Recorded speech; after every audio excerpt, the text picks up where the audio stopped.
Alright, so now we are reviewing the yellow willpower cards from Houses of Morrowind. Howdy. First card is a zero-cost card, Orvis Bargain. Give an enemy creature -1/-0 and a friendly creature +1/+0 this turn. These sorts of combat tricks are cute, useful in Arena. I've always thought that Calm was a much better spell in Arena than people ever give it credit for, and it honestly has constructed applications, in my opinion, in the right matchups.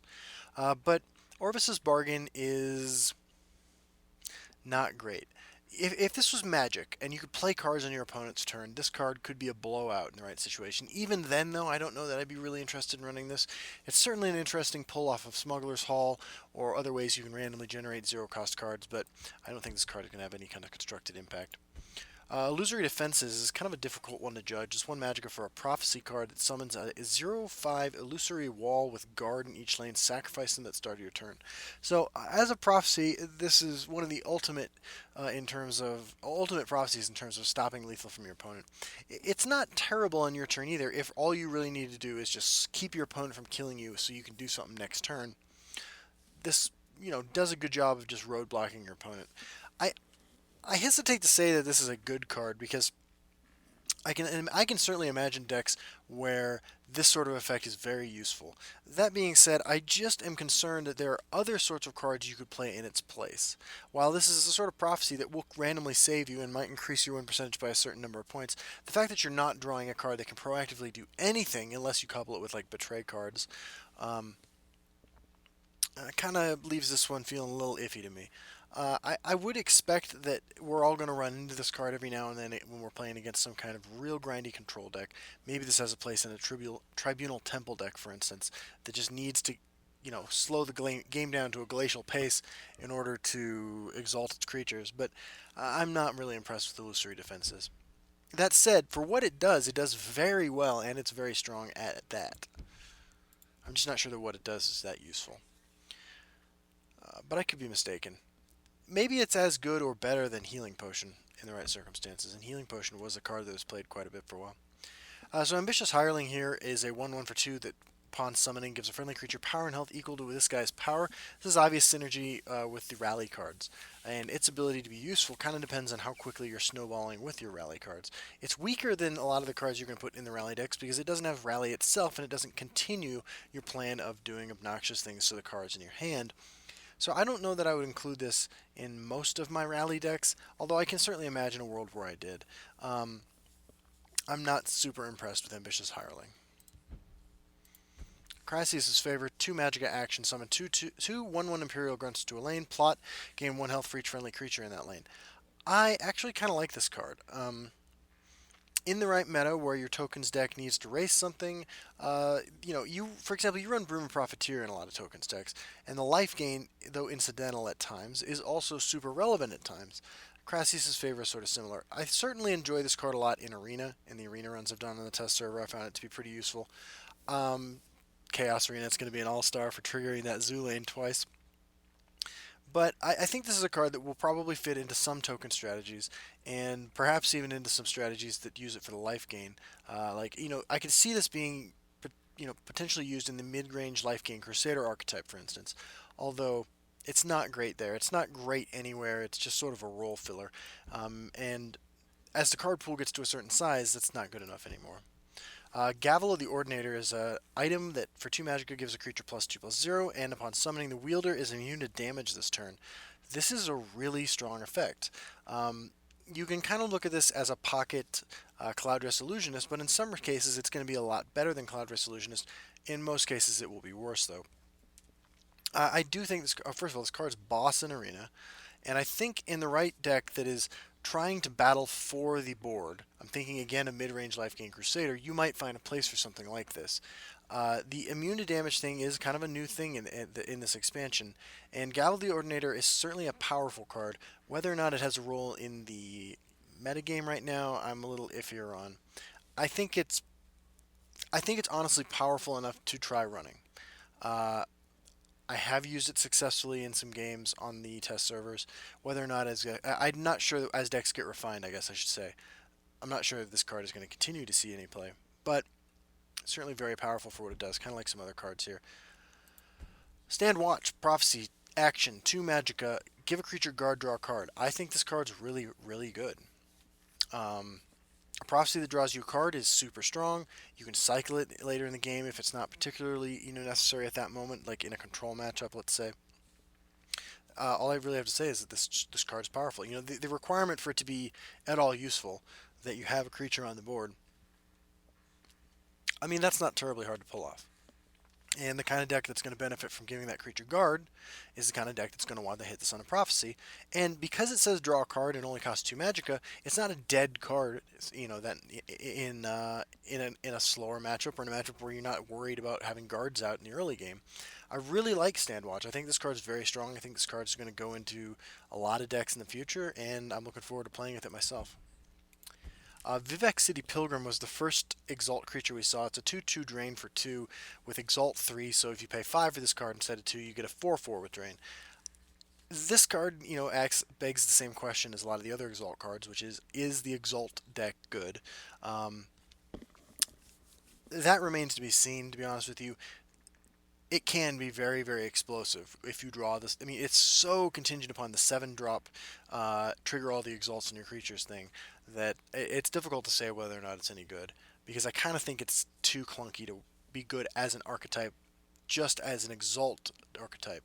It's also, I mean, there's the gods and there's the tricolor card I was just talking about that incentivize it, but they're not.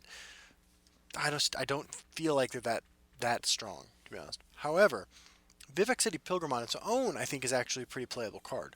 2/2 for drain for 2 is a fine rate, absolutely fine. And the Exalt 3 means it's, never a dead draw. 4/4 can be relevant in the later game if both players are top decking. So I think Vivek City Pilgrim is a card to keep an eye on. I like it a lot in certain archetypes, like, again, mid-range life gain Crusader. It's a card that I would definitely take a look at. Yeah, this is a very aggressively costed drain creature. We don't see a whole lot of these, and I think this card's really strong. Warklar Mercenary is another 2/2 for 2, and it has Rally, and I think this is the strongest cheap Rally card in the game. A 2/2 for 2 isn't bad. The fact that it has Rally, you could look at it as a 3/3 for 2, 3/3s for 2, see play. And in some cases it's worse, in some cases it's better. That's sort of how Rally works, unfortunately, or fortunately, if you get lucky on the on the roll. But I think that of all the Rally cards, this is one of the most playable, and I think it's going to see some play, and it's going to cause constant, it's going to make your opponent constantly wonder, what did they hit with the Rally thing? It has a psychological effect on the game, and that sort of thing is powerful too, and every little win percentage point helps. Feasting Hunger is a 3/3 for 3 with Guard, and summon you gain 1 health for each enemy creature. If you didn't have Guard, I would never play this card. That said, this card isn't bad. It looks awesome, first of all. But yeah, depending on the metagame, depending on what else is going on, this is pretty good. There are matchups for Control Mage, for instance, where this is better than Daggerfall Mage, and Daggerfall Mage has been a staple of a lot of decks for a long time. Feasting Hunger gives you another 3-drop option in a color that doesn't have a whole lot of 3-drop cards you're going to consider running. Like, it doesn't replace Dawnstar Healer necessarily. It's better than Dawnstar Healer in some games and some decks, and it's worse in some games and some decks. It just creates some more deck building options. Feasting Hunger is a card that will see play, and it's pretty strong and good at what it does, but what it does isn't, like, universal. And I like those kinds of cards. Hlaalu Oathman is a 3 Magica 2/2. Summon if you have a green card in play, gain 3 Magica this turn. If you have a red card in play, draw a card. This card is really, really, really, really strong. Obviously, at its best in Hlaalu, but frankly, even in a monk deck, and to an extent in a Crusader deck, it's still playable. In a monk deck, I don't mind playing this at all if I'm the right kind of monk deck, and in a Crusader deck, I don't mind playing this at all if I'm the right kind of Crusader deck. I think that this card will see play in a variety of decks, not just 3-color decks, and there's not much else to say to it. It's pretty straightforward. It functions as a free card in the right circumstances. It cycles. It does everything you want it to do. It is contingent upon having creatures on the board, so this isn't an auto-include in every Hlaalu deck. My Hlaalu Rage deck, the Honolulu Control deck, does not run it, but in some decks it's going to be absolutely bonkers strong. Cool Lockkeeper kind of drifts into the area of rally cards where you start to ask yourself when you put it in your deck, like, am I going too far with my rally theme? A 1/6 for 3 isn't a bad stat line. A 1/6 for 3 with guard is not a bad stat line, but we've had those in the past, including with a pretty cool ability, the lane changing cat, and that's never really done anything to the meta. Although I've always maintained that that card is kind of underrated. This card is the rally ability on this card. Rally lends itself to a more aggressive mindset because you want to swing, right? A 1/6 is able to swing into your opponent's creatures and probably not die if you land this guy on curve. Uh, it's hard to say. If we count this as a 2/7 for 3 with guard, like we kind of sort of count some of the other rally creatures, it's a pretty great stat line. It's still just kind of a matter of, is there something better you could do with your Magica? And I think in the kind of decks where you would want this, there may be. That said, we will all face against this card in the upcoming days, and we will all probably be, clock blocked by it if we're, playing factotums. That's my story. And, it's on the periphery. I hesitate to judge on this card. I'm going to go ahead and say that it's playable, but it's not great.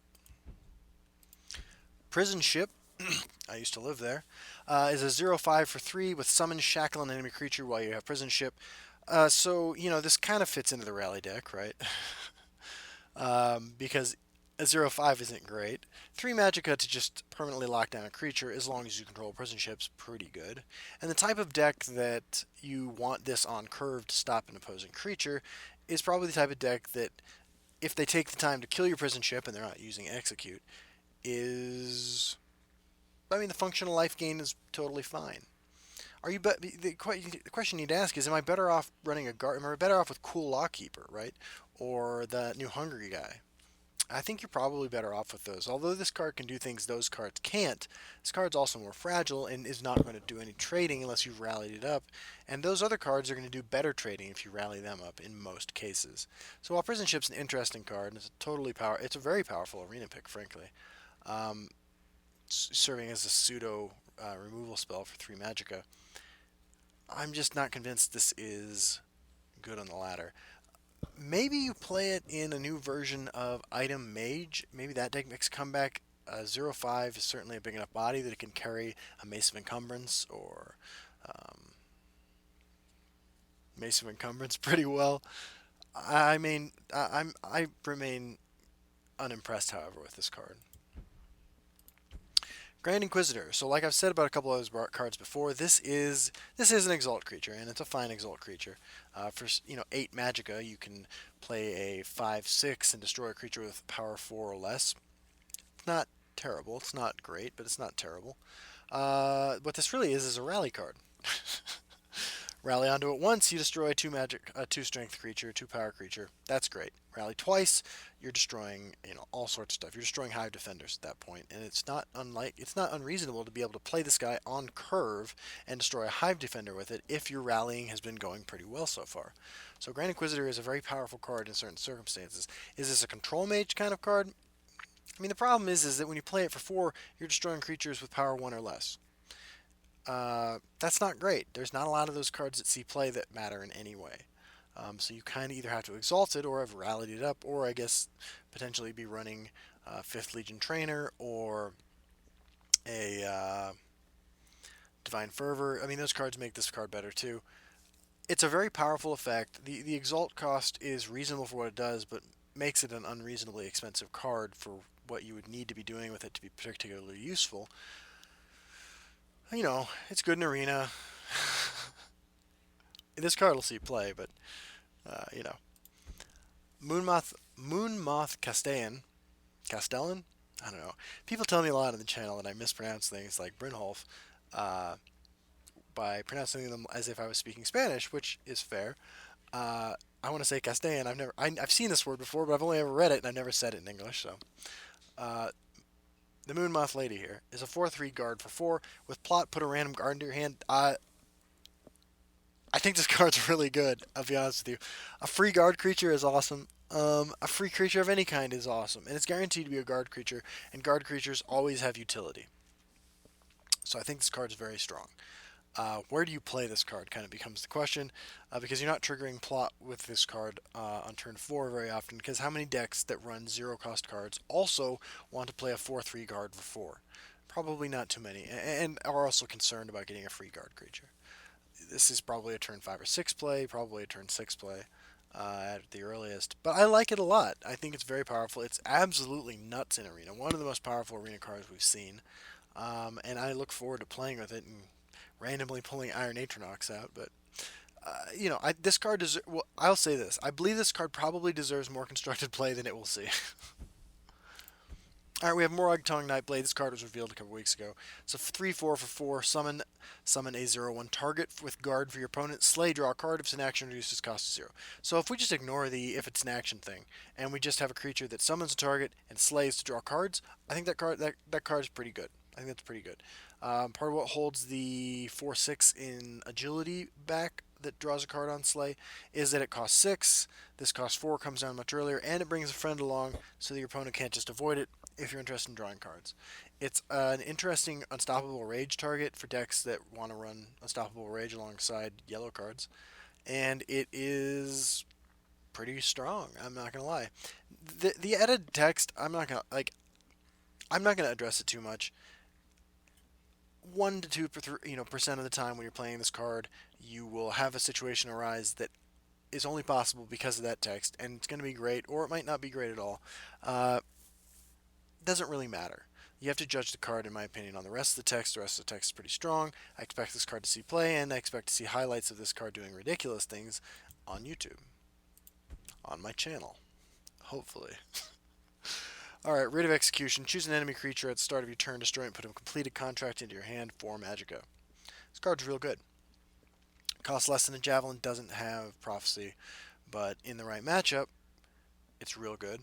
It's not terrible in other matchups, and I expect this card to see play.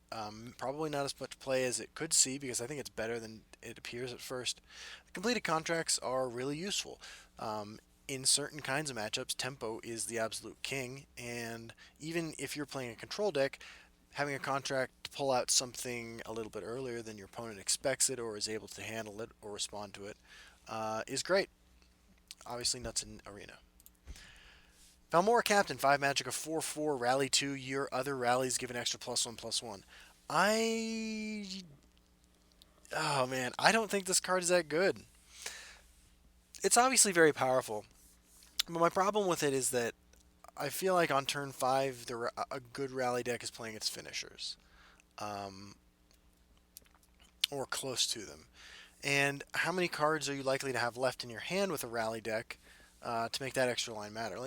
Just a 5 Magica 4/4 with Rally 2 isn't unplayable, but it's also not great, and there are a lot of more powerful things you can do on turn 5. There are going to be situations where this thing is the nuts, and you swing on turn 6 with a 9/9 or 10/10 charge creature of some kind or another. But I'm not super impressed with Valmora Captain. Dren Bodyguard, 5/5 for 5 with guard. This card's pretty strong. It's a strict upgrade to just a Bristleback. Strong in Arena, kind of boring. I doubt it sees much play. Ebonheart Oracle, 5 Magica, 3/5 with drain, double amount of health you gain. There's a couple combos, obviously, with this. It makes Ring of Nimira OTK with Dawnstar Healer a little bit more manageable. All you need on the board is an opponent at 27 life, a Dawnstar Healer, and on turn 12 with 12 Magic, you can drop Ring of Nimira and Ebonheart Oracle and potentially kill your opponent. It also functions pretty nicely with anything else that gains you life. I don't think this card's particularly strong. I'm not going to run it in every deck that could use a drain creature. I think there are better options. But for what it does it really well, and I look forward to seeing that combo flourish a little bit more than it did before. Koala McQueen is a 5 Magica 4/4 with plot. Summon a 1/1 Koala Forager in each lane. That's just a 1/1 critter. Other friendly Koala have +1/+0. So it makes Hive Defender a playable card. Except Hive Defender is already one of the best cards in the game. Koala McQueen is a little little more complicated than is necessary, and it's just not very good. Light of the Three, 5 Magica 4/4 with Exalt 2, give other friendly creatures in this lane +2/+2. For 7 Magica, you give 3 creatures in Magical Fantasyland +2/+2 and have a 4/4. Is that any good? On its own, I don't think it's great. I don't think on turn 7, I think, this has more immediate impact potentially than Bone Colossus, but Bone Colossus also always does the exact same thing, whereas this one does not. On an empty board, it's much, much worse than Bone Colossus, and a 5 Magica 4/4 I don't think is a card you want to play naked on turn 5 in a deck that wants to exploit this card's ability. You can't really look at it as a card that you would synergize with your 7 Magica 5/5 tricolor Exalt all your creatures with Exalt card either, because I don't think this card fits into a deck that wants to play that on turn 7 either. So, not super impressed with this card. I'm sure it's going to kill me a couple times, and then I'll change my opinion of it because its effect is powerful, but I just on the surface I don't like it very much. If the decks that want to run it are able to not lose to the rally decks, the archer decks, the warrior decks that I know are going to come out of this expansion, the Skellsword decks that I know are coming out of this expansion, maybe it's good. In fact, maybe it's even good in Skellsword, to be honest with you.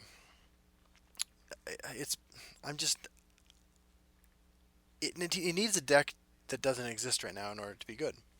So will that deck come around? I'll certainly give it a shot, but I'm not super impressed as it stands. Vivek is a 5 Magica 5/5 who levitates while he sits cross-legged. Fun fact, by the way, I'm usually sitting cross-legged while recording videos. And he has Exalt 3 +5/+5, and while you have an exalted creature in the game or in play, you cannot lose the game. He's also a god, which makes sense because his ability is fucking nuts. So for 8 Magica, you get a 10/10, and you can't lose the game as long as you control him. That's really strong. This card's incredibly strong. In a vacuum, this card is incredibly strong. I like this card a lot in certain decks. I think this card is going to see play, and I think we are all going to be better for this card existing in the game, frankly. Because I think it's really interesting. It's the first time we've seen that text on a card. The kind of deck that would play this card successfully is the kind of deck that might lay it down turn 5 and trade with it, because that's just how things have ended up. And in a pinch, they drop it down turn 5 because they're at 3 life or 4 life, and their opponent's playing Aggro Warrior, and then they need to silence this, or they're not going to win the game. I like this card a lot. It's going to see play. Umbra. This is the exact opposite of that last card. 6 Magica for a 3/5. And by opposite, I mean this card will not see play. Because at the start of your turn, the wielder of Umbra battles an enemy creature of Umbra's choosing. That means at random. And it's not great. Look, for 4 Magica, you play Dawnbreaker, and Dawnbreaker always does the same thing and does what you want it to do. And sometimes randomly hoses your opponent. Umbra is, an interesting lore-related item that is not good. It's cool, though. I mean, I like the lore there. I like the card. I'll probably play it, but it's not good. Shrine Guardian is an 8/8 for 8 with guard, and when your opponent summons a creature, reduce its power to 0 until the start of your turn. So this hoses charge creatures. That's all it does. Is an 8/8 for 8 with guard playable? Asked Awakened Imperfect that question. You can get that guy for 5 off that support card, and that card sees no play. It's got a steep cost, but this card is what it is. It tops out arena curves. It's mildly interesting. If we live in a world where you need to be hosing your opponent's creatures with charge, I don't want to play this game anyway. So, it's a random. It is a Daedra for what that's worth with Barbas. Because of that, you may see this card more often than you otherwise would. But I'm not super impressed with this card. Looks great though. Finally, we have Chodollas Treachery, a 9 Magica action that says destroy a creature, and plot steal a creature instead. This is a card that is sometimes going to lose you the game, and you're going to say, what the hell just happened? That's bullshit. And the rest of the time, you're going to think that, you're going to have won the game, and it's not going to matter. The card's gorgeous. It's very powerful. I like seeing more steal effects in yellow, cementing that that's where that ability belongs. But, I don't know. In a 75 card control deck that's running yellow, I mean, I've built some of those, and I've not included this card. 75 card control deck that's running yellow, I mean, I've built some of those, and I've not included this card. 75 card control deck that's running yellow, I mean, I've built some of those, and I've not included this card. Not to say that there weren't situations where it would have been good, because it would have been, but you have to combo it with a 1, 2, or 3 cost card in order to steal something. And for 9 magic, like, my problem with this card is that there are going to be games where you wish this was any other removal spell that costs less than 9. And I think there are going to be more games like that than there are going to be games where you combo this on turn, 10, 11, or 12 plus, and you get the bonus of stealing a creature. My guess is that's what's going to happen. That is it for yellow. We'll be right back with another color.